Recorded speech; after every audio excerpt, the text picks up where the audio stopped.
Hello, my name is Jonathan Andrews. I am an associate at Reed Smith. I work in the entertainment and media team, and I'm also involved in a number of external initiatives as well as internally within the firm to support inclusion and particularly around disability and neurodiversity. In terms of how my kind of career journey has come to this point, so I was diagnosed as being on the autistic spectrum when I was 9 years old. I was certainly not raised to feel that was necessarily going to hold me back in any way. It obviously brings challenges and differences. But it also actually brings strengths as well in terms of having a particular, determination. If you set your mind to something and having sort of, particular interest in topics, which can be really helpful in terms of learning as much as you can about them.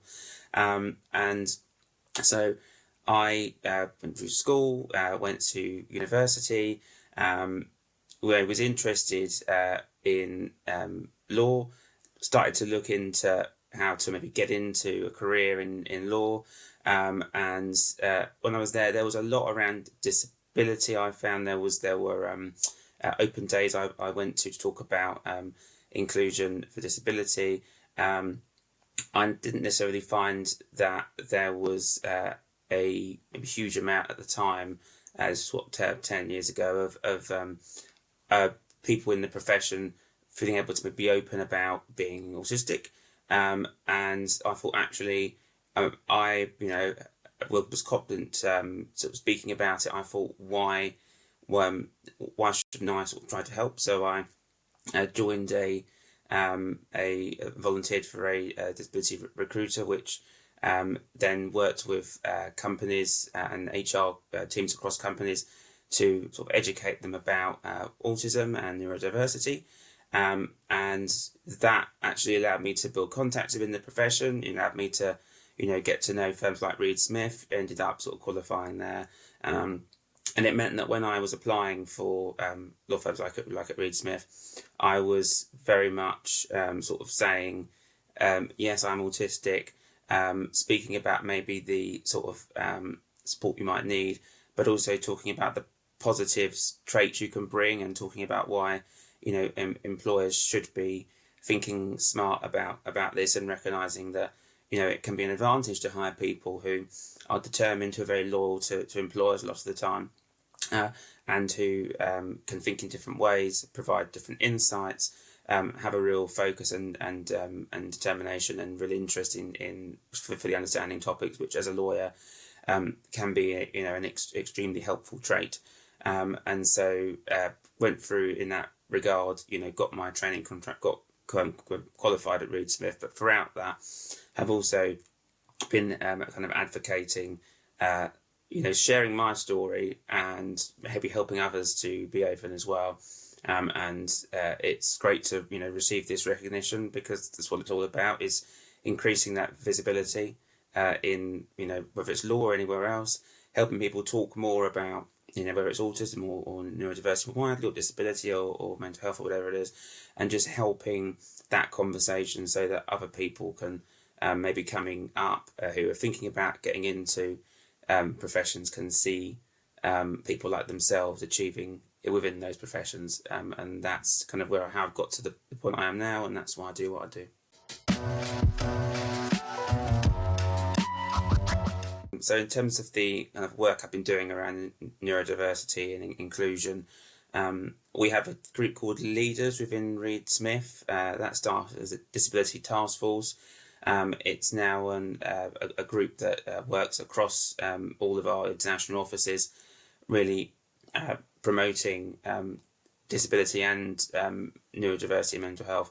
And within that, I've been involved in drafting, etiquette guides, for example, speaking on panels about my own experience of neurodiversity. We have a disability summit every year in December, and chairing panels on that and helping amplify other voices. And in terms of the kind of external work, I have been involved in a number of kind of initiatives. A few that have stood out particularly to me. Ambitious About Autism was one of the first charities that I sort of got involved in. I was a youth patron there, so youth patrons were those on the autistic spectrum who were supporting the charity and our initiatives. And that allowed me, because there was discussion with people about employment being a big issue, because particularly with autistic people, looking at the statistics, certainly within the UK and I expect a global issue as well, the employment rate can be very low, even though there are people with great talents and enthusiasm and a real drive to succeed.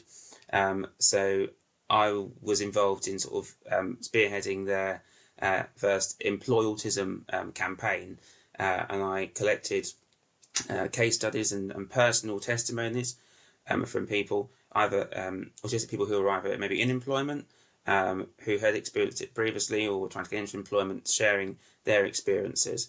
And that kind of campaign has now grown actually to a project which works with civil service, with private sector, actually providing internships and job opportunities for young autistic people, and providing them to a great number. So that's a fantastic project, and I'm very pleased to continue to support the charity as an ambassador, because it is really fantastic work and actually going out there creating opportunities for people.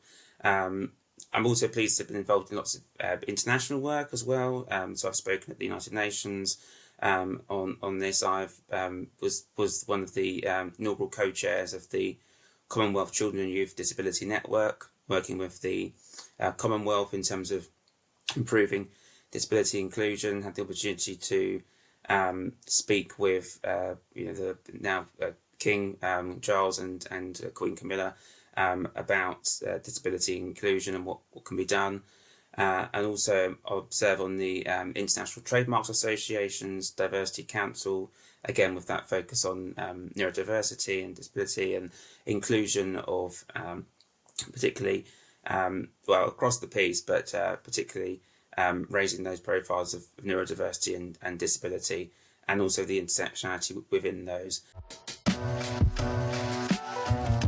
There is now more recognition, and I would say of the entry level to the profession in terms of the barriers that might exist. That might be psychometric testing, which can be kind of used as a way of filtering out applicants, but you might actually filter out very good applicants who'll be great at the job, but maybe because of their neurodiversity may struggle on those kind of tests.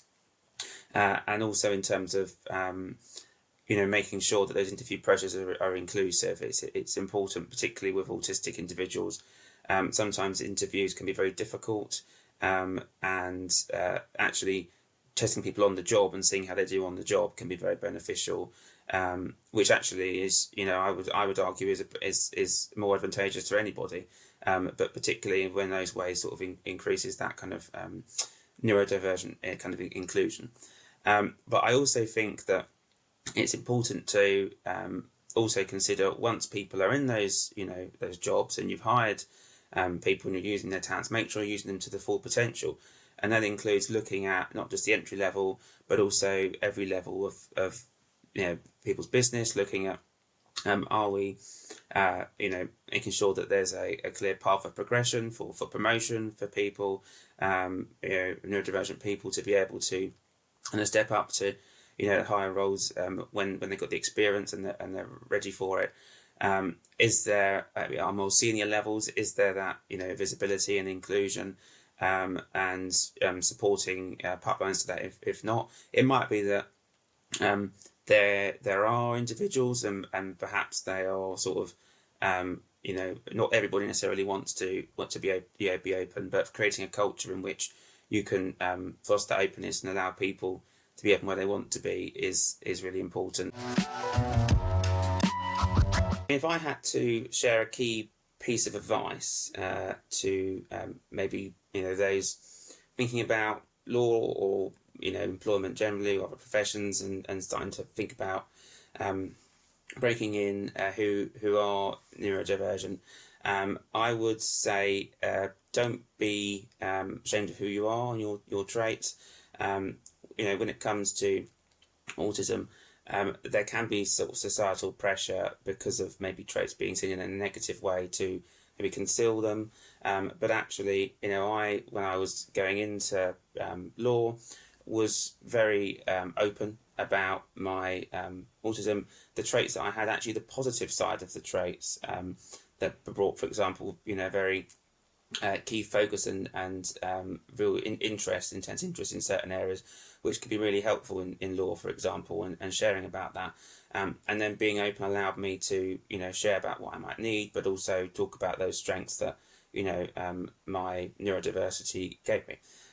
So I would very much encourage. Obviously, it's a personal choice to be open for everybody, and ultimately you have to do what's right for you. But on a personal level, I've being open about my autism really has helped me, both in terms of being able to sort of share about who I am, bring my whole self to work.